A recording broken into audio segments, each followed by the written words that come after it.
যে ইঞ্চি ইঞ্চি মাটিতে আমাদের ভাইদের তৈরি হয়েছিল, যে বিপ্লব তৈরি হয়েছিল, তা শূন্যতা তৈরি করে দিয়েছে।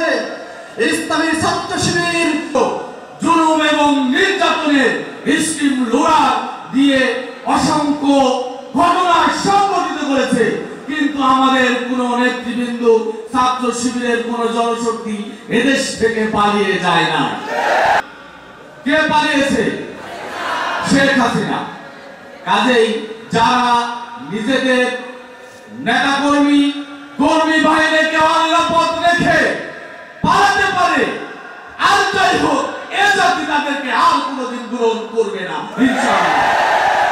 প্রিয় কর্মী ভাই, ছাত্রলীগ এবং তার সহযোগীরা শিক্ষার প্রত্যেকটি জায়গায় সন্ত্রাস, মাদক, নারী এবং কি মানবাধিকার লঙ্ঘন করার মতো জঘন্য অপরাধ করে এক অস্থিতিশীল পরিবেশ সৃষ্টি করে বিগত দিনে তারা রেখেছিল।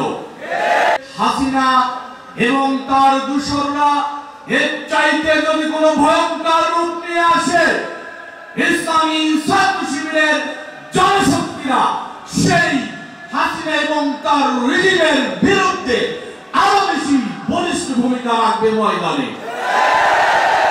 24-এর আন্দোলনে পুরো জাতির বিরুদ্ধে অবস্থান নিয়ে গণহত্যা সংগঠিত করেছে, তার নেতৃত্ব দিয়েছে স্বয়ং হাসিনা নিজে এবং তার সহযোগী সংগঠন, যত সংগঠন, ছাত্রলীগ, যুবলীগ, আওয়ামী লীগের বিভিন্ন অঙ্গ সংগঠন। 24-এর আন্দোলনে রাজপথে তারা সরাসরি গণহত্যা সংগঠিত করেছে। তারা প্রত্যেকে এক একজন গণহত্যাকারী, তারা গণহত্যাকারীদের দূষর, তারা রাষ্ট্রের সকল শক্তি প্রয়োগ করে এ জাতির সূর্য সন্তান, এ জাতির মেধাবী সন্তানদেরকে রাজপথে হত্যা করেছে।